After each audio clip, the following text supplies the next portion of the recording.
Entonces, cuando nosotros nos ponemos una meta y tenemos un deseo en nuestro corazón y decimos yo quiero lograr esto, supongamos quiero estar mejor financieramente, y tú sabes que es por tu propio bien, tú sabes que tú quieres mejorar, que quieres no sé, comprar una mejor casa o más grande, y tú dices yo quiero esto, ahora sí le voy a echar ganas y voy a hacer esto otro y voy a hacer aquello, pero cuando va pasando el tiempo, poco a poco pierdes el enfoque, pierdes las ganas, como que sí dije, pero muy parecido cuando es en diciembre y decimos ahora sí voy a hacer la dieta, ¿no? Y luego apenas es el 6 de enero y llega la rosca de Reyes, ¿no? Y luego, bueno, iba a hacer dieta, pero bueno, es Día de los Reyes. Entonces, ¿cómo despreciar esta rosca? Deme aunque sea un pedacito, bueno, un pedacito más grande, bueno, un pedacito más grandecito.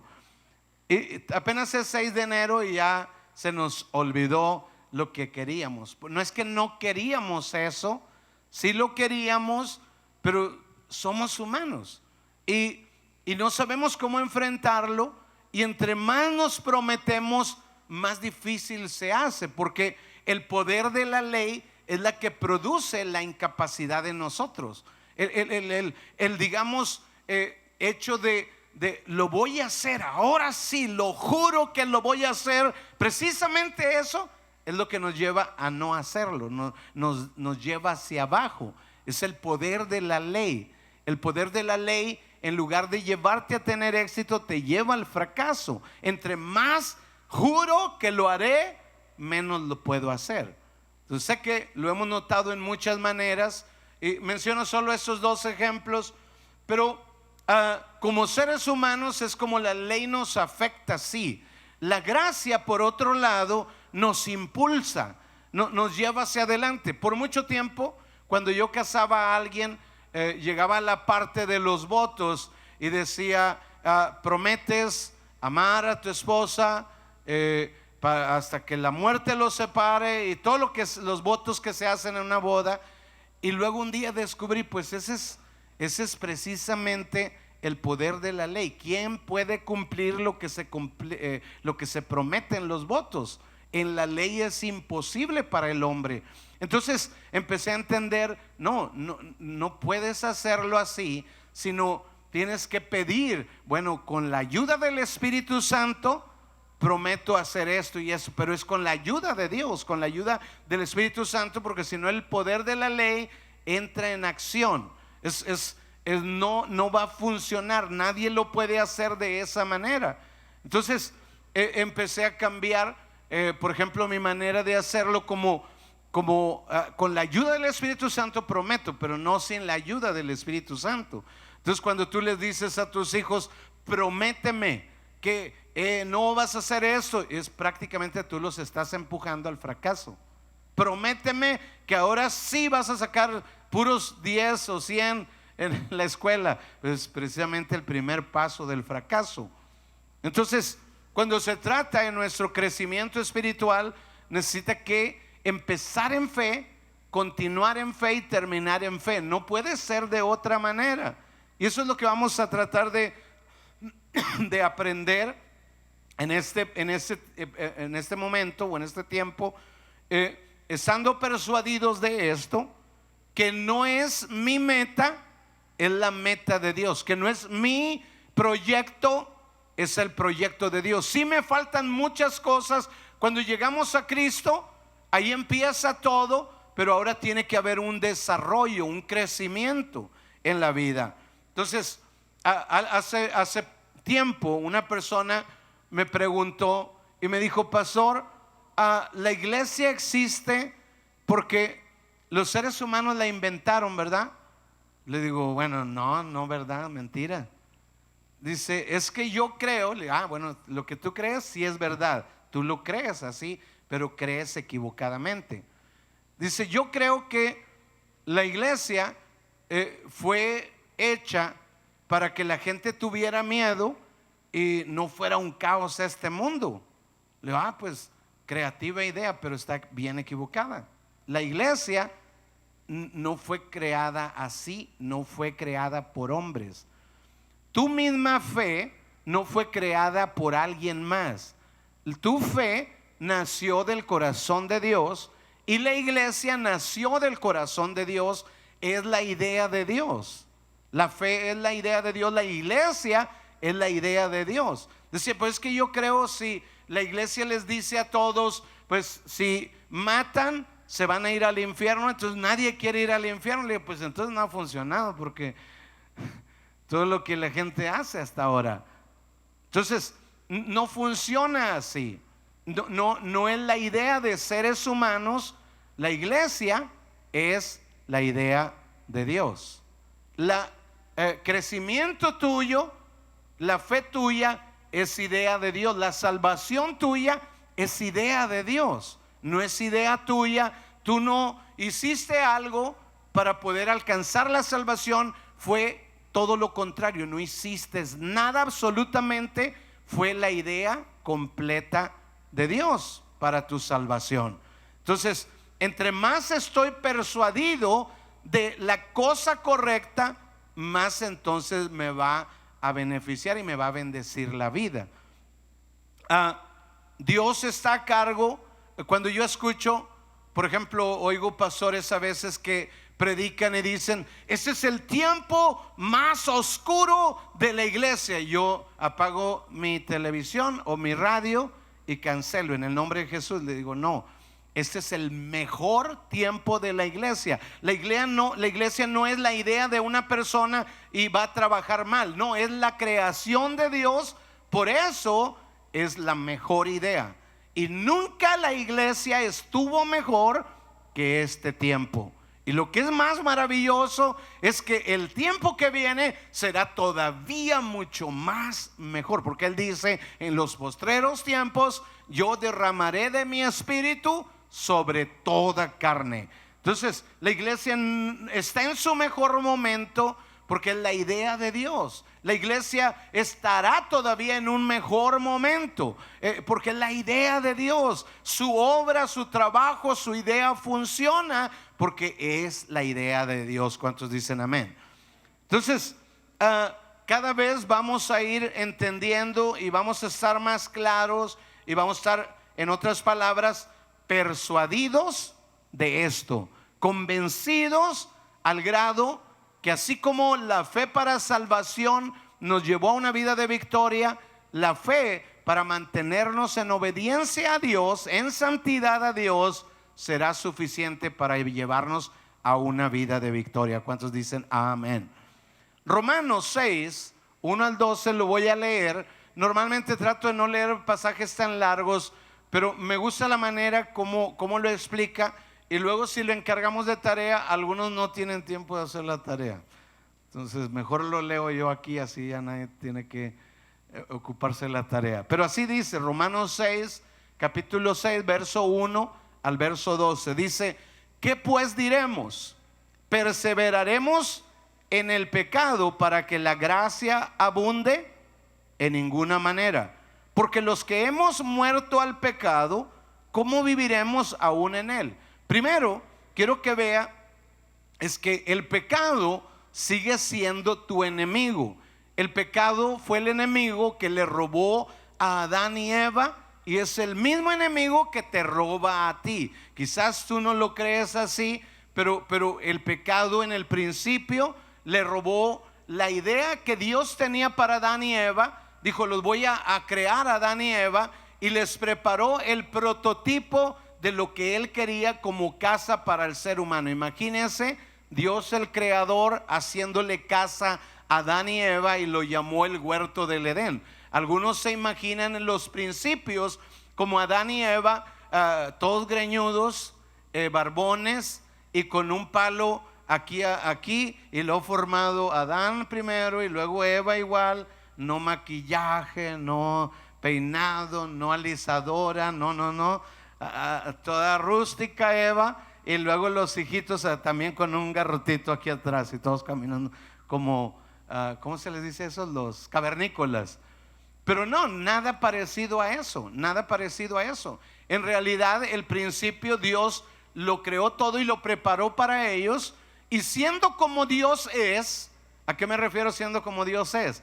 Bueno, siendo como Dios es, les preparó una casa con esa misma idea de Él. Así como Él prepara obras para ti en esta vida, así también preparó la casa de Adán y Eva. Pero fue justo el pecado lo que le robó lo que era la idea de Dios. El mismo pecado sigue actuando ahora. Por eso es que Dios nos quiere enseñar a salir del pecado, porque el pecado sigue dañando.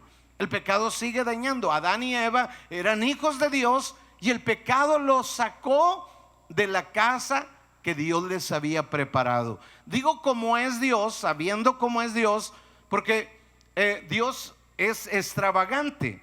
¿Extravagante en qué sentido? Bueno, imagínense, no nos da muchas características de cómo se veía su casa o cómo se ve la casa de Dios, pero nos da características del cielo y dice que las calles son de oro.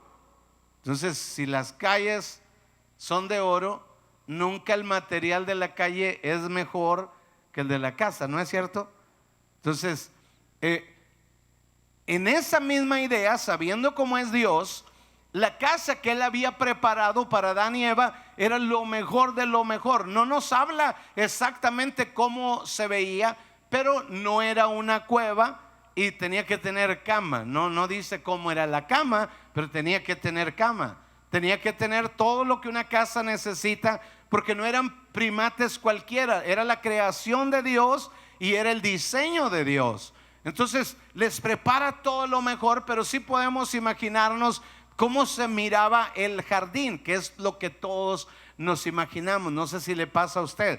¿Ha imaginado la casa de ellos? Quizás nunca, pero ¿ha imaginado el jardín? Sí, porque nos damos cuenta que en la casa había un jardín atrás que tenía un jardín espectacular, extravagante. Si a Adán y Eva se les antojaba en cualquier hora, yo como que tengo unas como que de un mango. Vamos al mango, al mango tree, vamos al árbol de mangos, y agarraron un mango y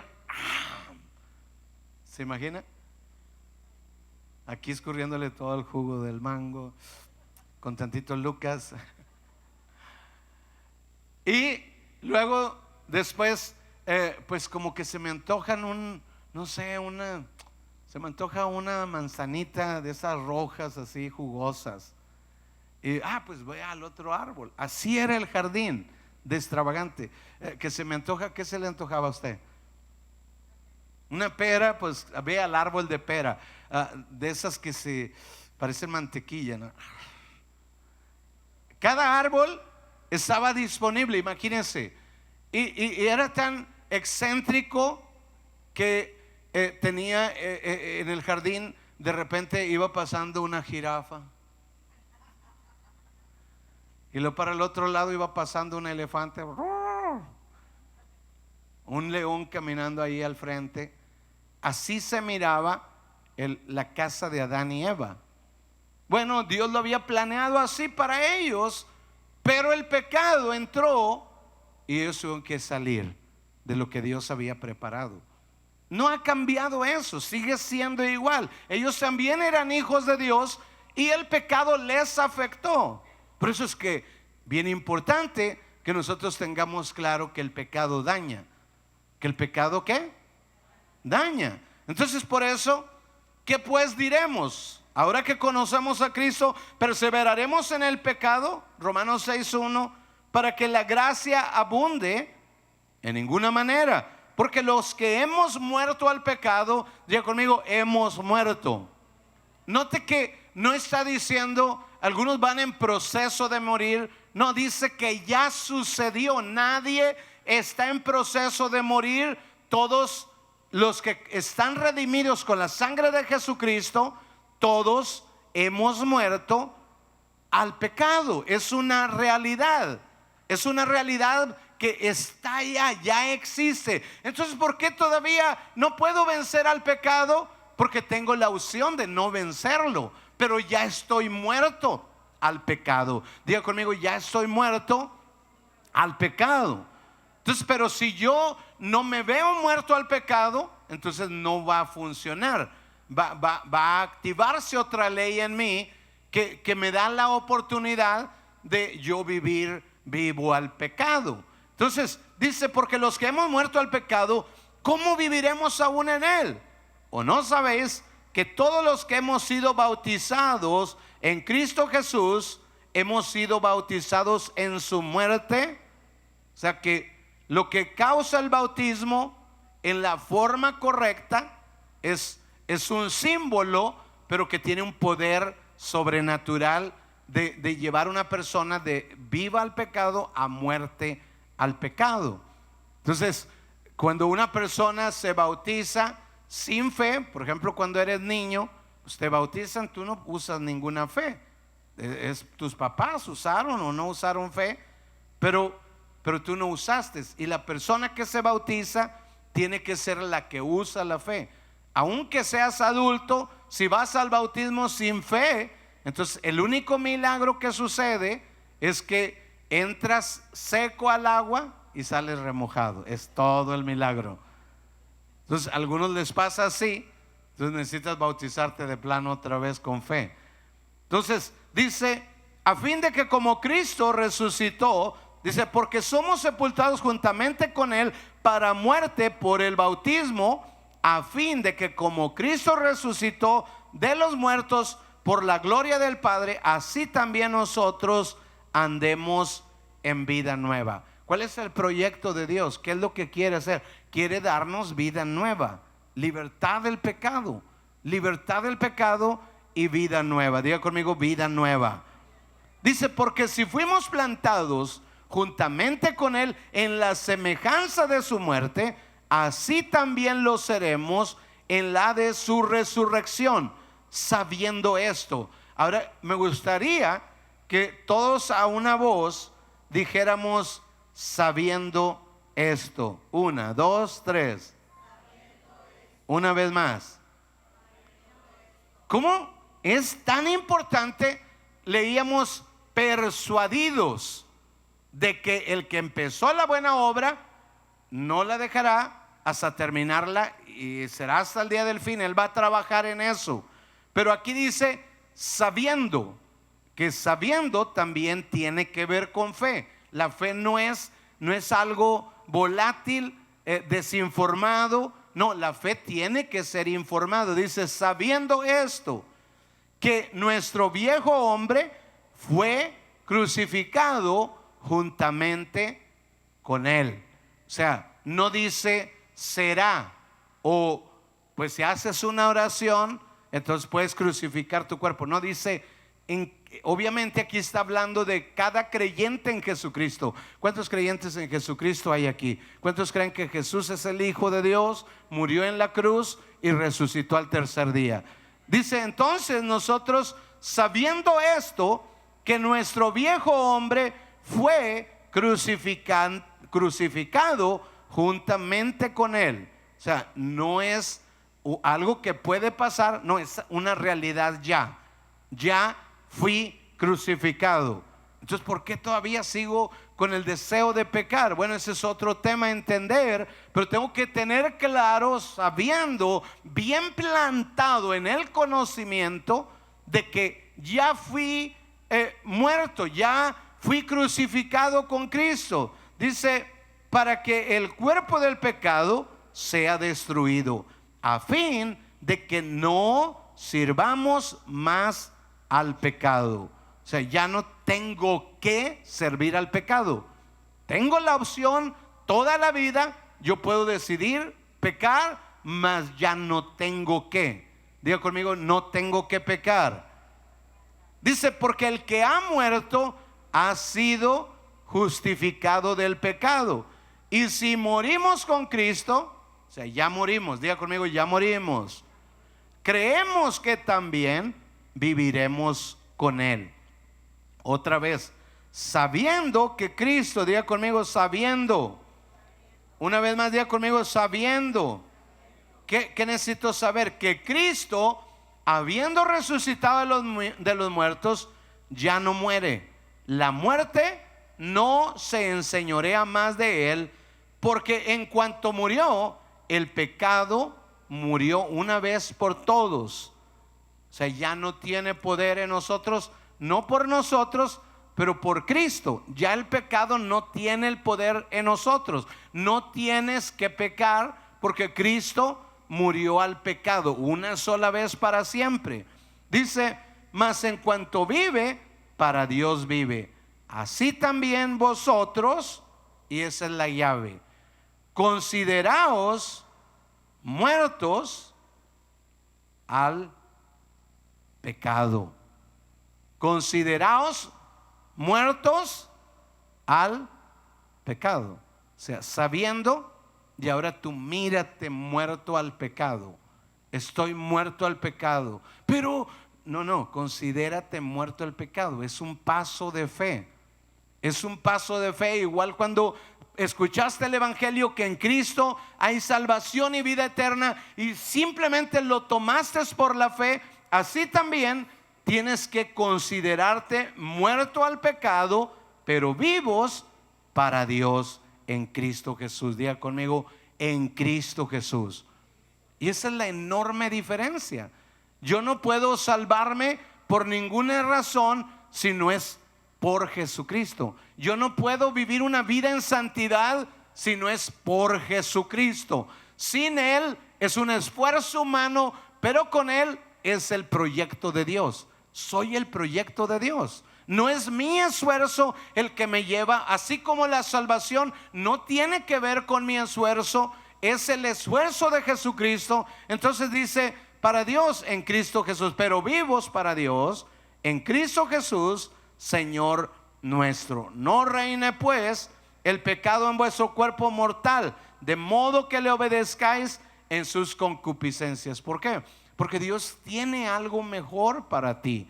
Dios quiere algo extraordinario para ti que el pecado te lo puede robar. No podemos verlo o saber exactamente qué o cómo, pero sí podemos ver la vida de Adán y Eva, que estando en la mejor vida, que estando en lo más creativo, que estando en lo más extravagante de parte de Dios para su vida, el enemigo les robó por el pecado todo lo que Dios les había preparado. Entonces, es bien importante que hoy nosotros pongamos todo nuestro corazón en esta palabra. Ahora, empiezo por aquí. Cuando conocí a Jesucristo o escuché el mensaje sin que yo hiciera nada, escuche bien, sin que yo hiciera absolutamente nada, Dios a través de Jesucristo me dio salvación y me dio vida eterna. Lo mismo fue conmigo, lo mismo fue con usted, con cada uno de nosotros. No teníamos absolutamente nada que ofrecer para poder recibir salvación. No teníamos nada absolutamente. Cristo no vino a tu vida porque Él vio, veo potencial. Hay veces como humanos nosotros vemos el potencial en uno y no vemos el potencial en el otro. No, Dios no trabaja así. Él no nos escogió porque vio algo positivo o algo bueno y Él dijo, me gusta este lo voy a salvar porque le veo potencial. No vio nada bueno en nosotros. No había nada bueno. Nosotros nos medimos con otro y decimos, bueno, yo no soy tan peor como aquella persona, pero a los ojos de Dios es totalmente diferente. La Biblia dice que ni siquiera hay un justo en toda la tierra. No hay ni siquiera un justo en toda la tierra. No hubo nadie de nosotros que venimos al evangelio y Dios nos salvó porque dijo, es que este se lo merece, ese sí se lo merece, este sí lo voy a salvar porque le veo que este sí se ha esforzado. No, todo lo opuesto. Fuimos salvos porque Él quiso, nada más. Nada más. ¿No te hace sentir feliz eso? Entonces, soy hecho hijo de Dios precisamente porque no me lo merecía para nada. No tenía algo bueno y Dios quiso mostrar su bondad, su misericordia, su amor, y me escogió y me salvó a mí, y te escogió y te salvó a ti. Pero no es que había algo bueno, no había nada bueno. Entonces, no solamente en mí, pero en ti también. No había mérito alguno, no había una participación, solo se predicó el evangelio, lo escuché y lo creí. Y ya, fue suficiente.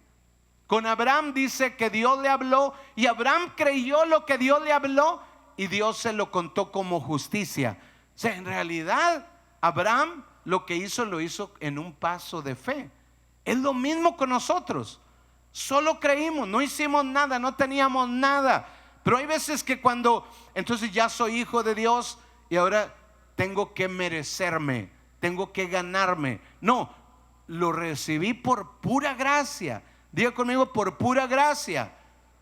Y tengo que ir a crecimiento por la misma gracia. No es algo que tiene que ver conmigo. No es cuántas veces me prometo y me juro que voy a cambiar. Entre más me juro que voy a cambiar, entre más les prometo el esposo a la esposa o la esposa al esposo, ahora sí te prometo voy a cambiar, ese está diciendo otra vez voy a fallar y pronto, y quizás sea más pronto que la última vez. Entonces no puedo basar mi fe en mí como si yo fuera el autor para salvación o mis méritos, pero tampoco mi crecimiento funciona de la misma manera. Tampoco puedo basarlo en mi decisión. No, es en Cristo. Diga conmigo, en Cristo. Por eso dice acá, en Cristo. Entonces, no es mi participación, no me lo gané, no, fue por gracia. Dice Efesios 2, 8 al 9, dice, porque por gracia sois salvos por medio de la fe. Es por gracia. Gracia, perdón, significa don no merecido, regalo que no se merecía a alguien. Dice, por eso somos salvos, por gracia sois salvos por medio de la fe. Y eso no es de vosotros. ¿Escucha?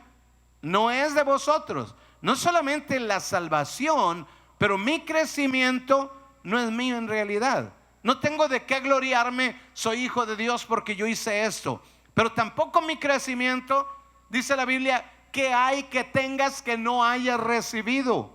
No es como que alguien de nosotros pueda como hacer alarde de lo que ha crecido porque yo ayuno, oro, alabo a Dios y todo. No hay mérito personal.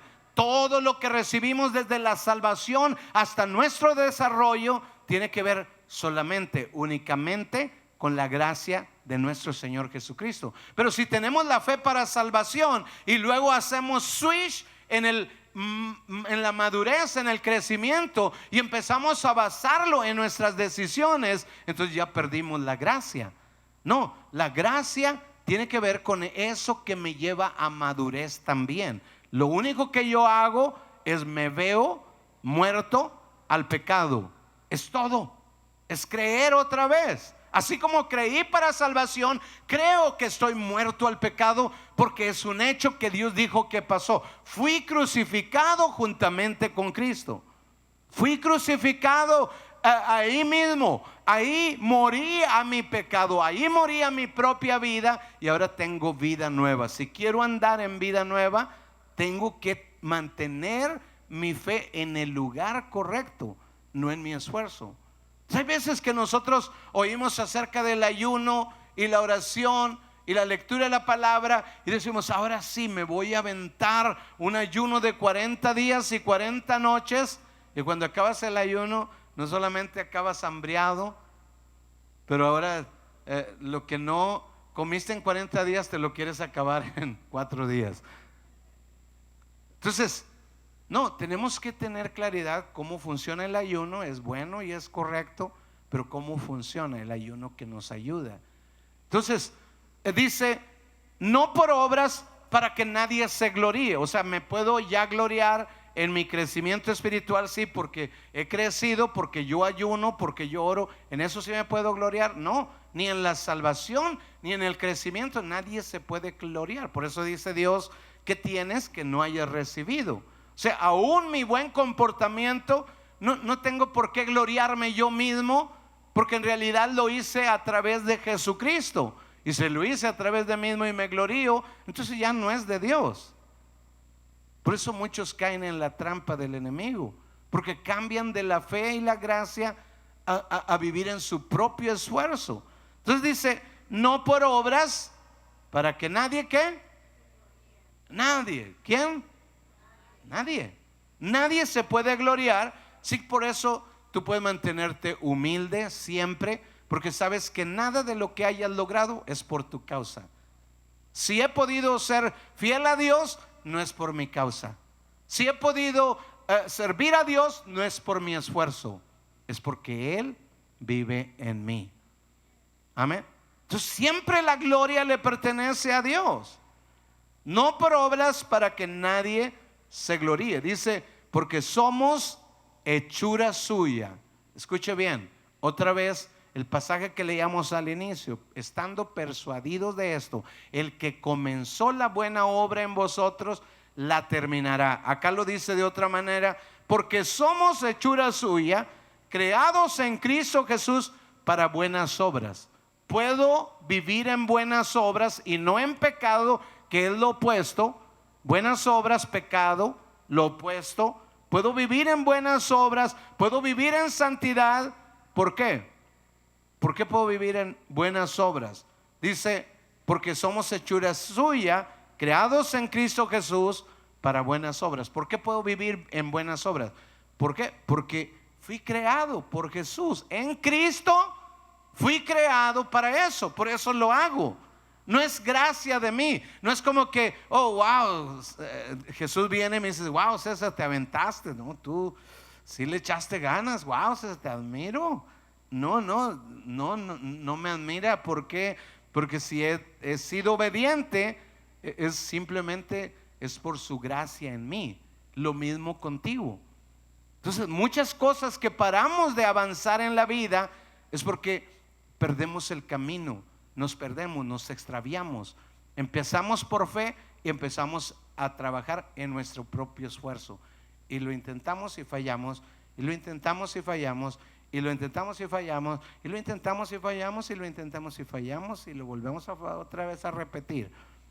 Pero cuando puedo entender que fui creado para buenas obras y por eso vivo en buenas obras, por eso vivo en santidad, entonces va a funcionar diferente. El poder de la ley va a perder su fuerza en mí, y entonces voy a poder vivir para lo que fui creado. Fui creado para buenas obras.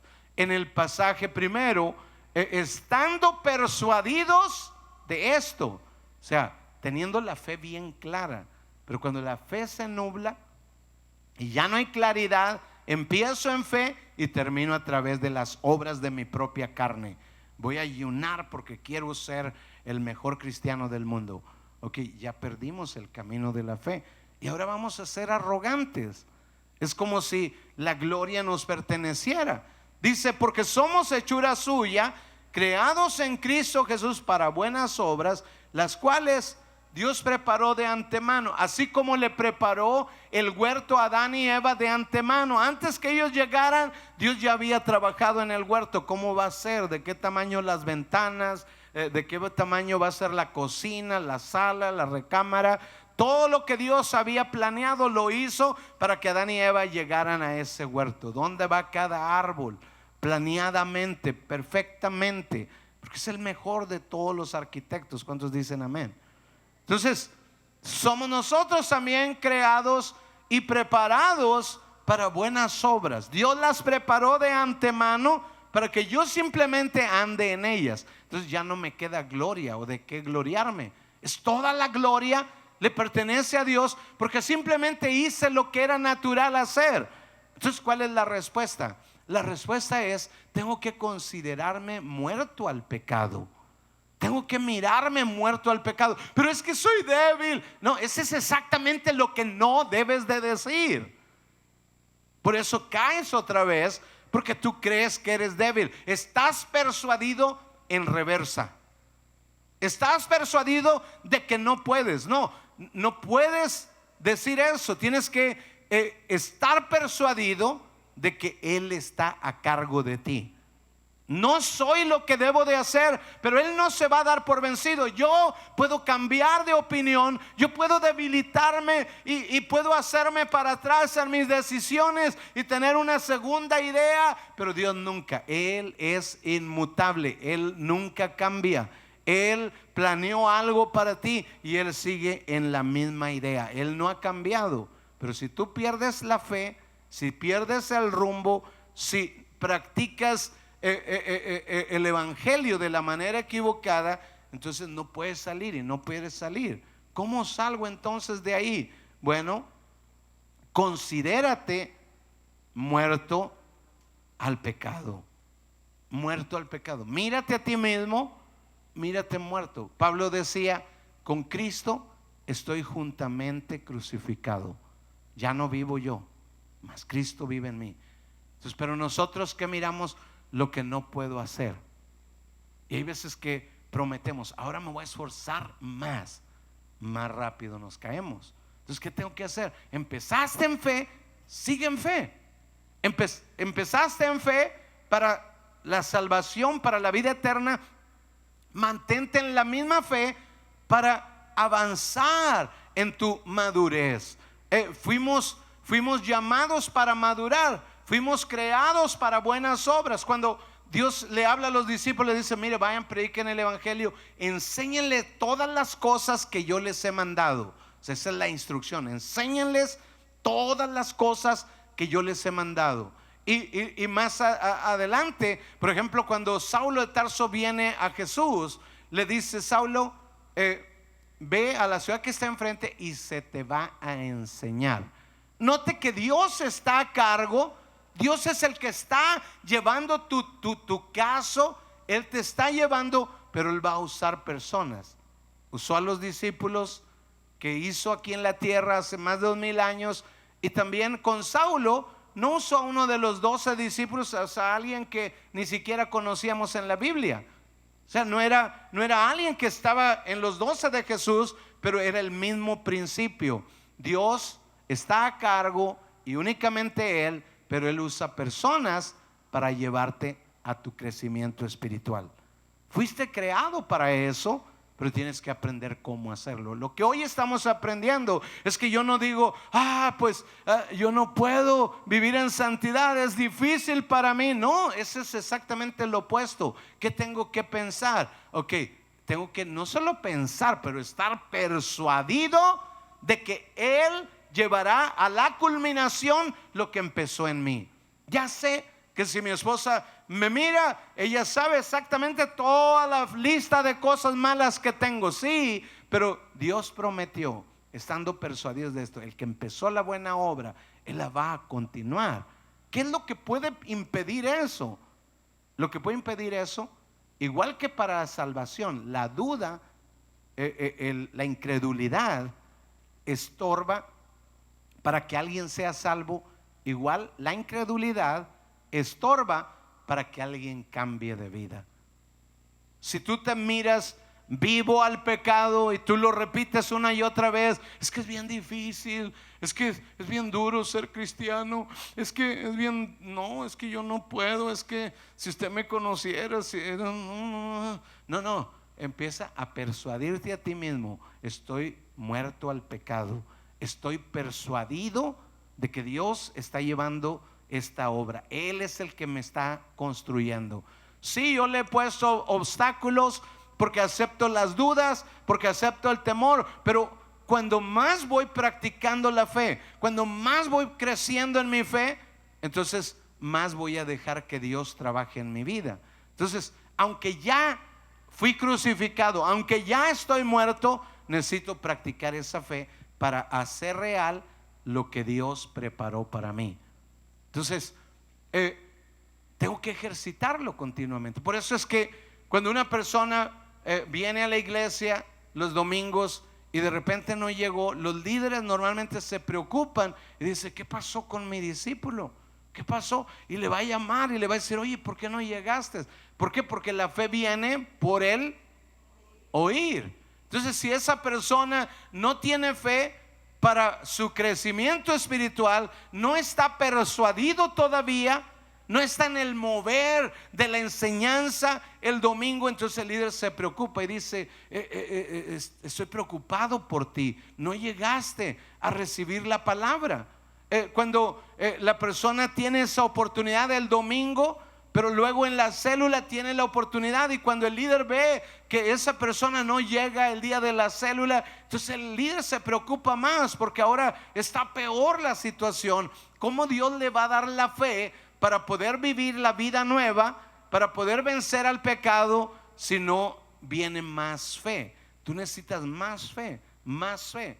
Por eso es la razón que Dios le habla al pueblo de Israel primero y le dice: miren, no solamente se van a reunir el último día de la semana, que era en aquel tiempo el sábado, no se van a reunir ese día solamente, pero estas leyes se las van a enseñar a sus hijos en la mañana y en la noche, todos los días, en la mañana y en la noche. ¿Por qué? Porque Dios quería que se produjera esa fe otra vez. Entonces en Cristo es igual. Toma esa palabra: he sido crucificado, ya soy crucificado, estoy muerto al pecado. Repítetelo el domingo, el lunes, el martes: estoy crucificado, estoy muerto al pecado. El problema es cuando la gente empieza a hacer la paz con su pecado, porque no puedo con este pecado, ahora me alío. Es que esto es normal, es que a mí me gusta el pecado, así nací. Me gusta ser corajudo, me gusta ser celoso, me gusta ser así soy. No, no eres así, nadie es así. Todos somos el efecto de Satanás en una naturaleza quebrantada, pero cuando venimos a Cristo, ahí es donde ahora despertamos a una nueva vida, a una nueva posibilidad. Por eso dice: pero tienes que en Cristo verte ahora muerto al pecado. Mírate otra vez y otra vez. Pero volví a caer en el error. Sí, sigue ejercitando, sigue ejercitando. Estoy muerto al pecado, ya no vivo yo, ahora vive Cristo en mí. No, ejercitabas, pero al otro lado: es que soy débil, es que yo no sé qué hacer porque soy muy débil, yo soy muy débil de voluntad, es que yo no puedo. O haces las paces y es que es normal pecar, soy humano y peco porque es normal. Ok, ahí ya se acabó tu chance. Tú mismo acabaste con tu chance. Pero mientras tú no paras de creer y ejercitar tu fe, entonces llegará el momento en el que estarás persuadido de que Dios lo que empezó, Él lo va a terminar, porque es Dios. Yo no tengo la fuerza, pero Él sí tiene la fuerza. Amén. Diga conmigo: yo no tengo la fuerza, pero Dios sí tiene la fuerza. Entonces Él se puso a cargo. ¿Por qué quiero yo cambiar? Si Él se puso a cargo de desarrollarme a mí, ¿por qué yo le quiero quitar el lugar a Dios? Ok, yo me voy a desarrollar, yo voy a ayunar, yo voy a orar, yo voy a leer la Biblia, yo. No, sí voy a orar y ayunar y a todo, pero Dios, tú lo vas a hacer, tú lo vas a hacer. Entonces el corazón se mantiene humilde y se mantiene en gratitud con Dios, reconocimiento: eres tú, Padre, en mí. Si hay algo bueno en mí, tiene que ver que Él estaba ahí. Si hay algo poquito, aunque sea muy poquito, hay algo bueno en mí, entonces es porque Él estaba ahí. No hay nada por lo que yo me pueda gloriar, no hay nada por lo que yo pueda como reclamar la gloria o el reconocimiento. No, toda la gloria y la honra le pertenece a Él, porque es Cristo en mí el que lo hace posible. ¿Cuántos dicen amén? Entonces vuelve a ejercitarlo continuamente.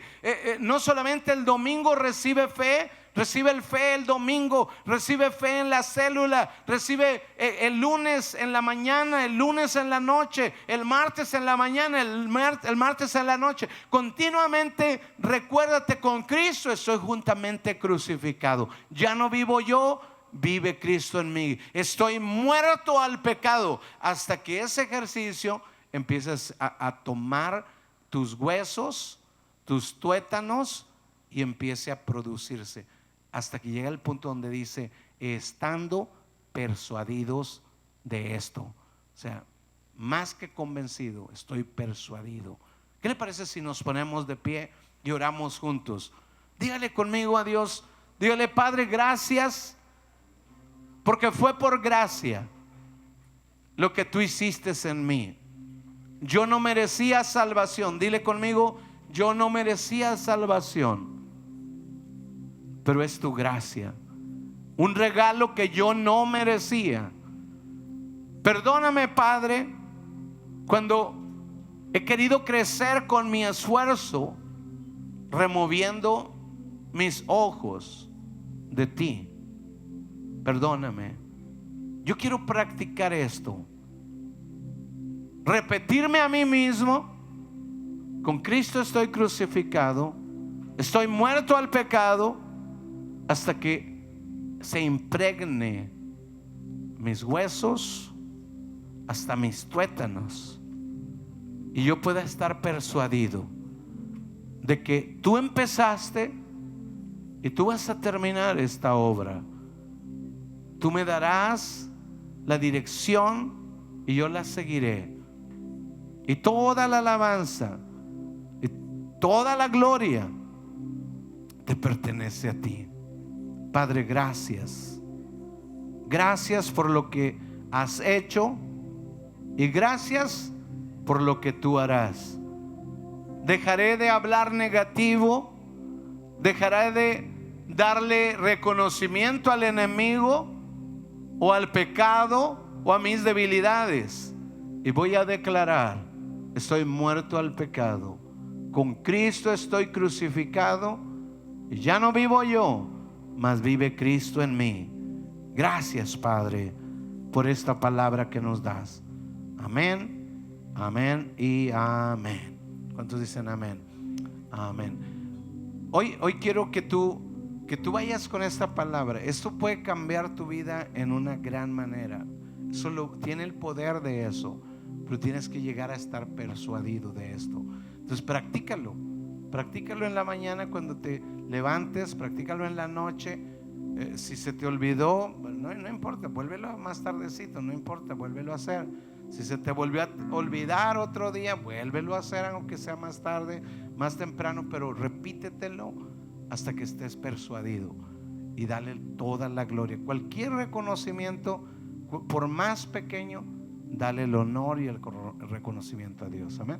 ¿Alguien de ustedes aprendió algo que sabe que le va a ayudar en la vida cotidiana? Levante su mano.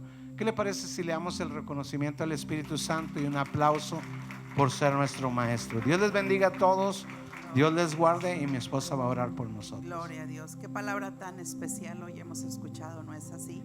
Yo creo que el saber que somos el proyecto de Dios nos hace entender todo lo que Dios tiene para nosotros. Y si entendemos que somos el proyecto de Dios, entonces vamos a cuidar con más amor a nuestra familia, vamos a poner cuidado en nuestro matrimonio. Yo quisiera invitarles que hoy oráramos no solamente por nosotros mismos. Hoy vamos a orar por nuestra nación. Lo que hemos estado pasando, pues esta semana fue una semana muy difícil, ¿verdad? Muy dura. El haber escuchado el asesinato de esos bebés, de esos niños, y no solamente el dolor tan grande que las familias están viviendo en este momento, pero también nos hace meditar que lo que más necesita la humanidad, lo que más necesita nuestra nación, nuestras familias, es Dios. Es Dios, es lo que se necesita en los hogares. Y vamos a orar para que Dios bendiga y guarde nuestra nación, y que nosotros nos podamos convertir en esa voz de esperanza para los que no la tienen, aquellos que no saben qué hacer con sus familias, que no saben cómo ayudar a sus jóvenes, a su familia, a sus matrimonios. Nosotros podemos darles una palabra que les pueda ayudar, que pueda guiarlos a ser mejores y que pueda traer bendición a sus hogares. Yo quiero invitarles a que juntos oremos aplicando la sangre de Jesús, y que esta semana sea una semana donde veamos la mano de Dios de una manera maravillosa. Le invito a que cierre sus ojos, ore conmigo. Padre, te damos muchas gracias. Gracias por tu palabra, por tu dirección, por tu espíritu. Gracias por hablarnos al corazón. Gracias por mostrarnos el proyecto tan grande que tienes para nuestra familia, para nuestra vida. pero también creemos que tú tienes un proyecto, Señor, no solo para nuestra familia, sino para las familias de la tierra. Hoy queremos poner en tus manos nuestra nación. Queremos pedirte perdón, Señor. Reconocemos, Señor, que nuestra nación te necesita, que la nación de los Estados Unidos te necesita. Reconocemos que nuestro estado, el estado de Texas, te necesita. Reconocemos que San Antonio te necesita, Padre. Reconocemos que Uvalde, cada pueblo, cada ciudad de Texas te necesita. Padre, ven con tu Espíritu Santo. Ven y permite, Señor, que a través de nosotros tu palabra sea dada a conocer. Permite que seamos portadores de buenas nuevas. Que cada familia, Señor, que en estos momentos está pasando tanto dolor por la pérdida de sus hijos, de sus seres queridos, que haya, Señor, un manto de consolación sobre ellos. Pero permite también, Señor, que haya personas que lleguen hasta donde ellos están y puedan recibir una palabra de aliento, de esperanza y de ayuda. Padre, en el nombre de Cristo Jesús te rogamos por las familias de nuestra nación. Te rogamos que tu Espíritu, Señor, venga. Necesitamos tu dirección, queremos tu dirección, queremos tus consejos, queremos tu guianza, queremos tu palabra, queremos tu presencia en nuestras vidas, queremos tu presencia en las escuelas, queremos tu presencia, Señor, en cada familia, en cada ciudad, en cada pueblo, en cada estado de los Estados Unidos. Te queremos a ti. Ven, Padre, ven a nuestras familias. Te necesitamos con todo el corazón. Hoy te rogamos también, amado Señor, que la sangre poderosa de Jesucristo sea guardando y protegiendo también a nuestras familias. Que tengamos una semana de cielos abiertos donde podamos compartir con otros las buenas nuevas de salvación. Gracias por estar aquí, gracias por estar con nosotros y por permitir que esta semana sea maravillosa. Todo te lo pedimos en el poderoso nombre de Cristo Jesús. Amén, amén y amén. ¿Cuánto le dan un aplauso fuerte a Jesús en esta tarde? Gloria a Dios. Quiero invitarle a que salude a la persona que está a su lado. Dele su mejor sonrisa, bendígala. Dígale que es un gusto haber estado con usted en esta tarde. Dios les bendiga, les amamos.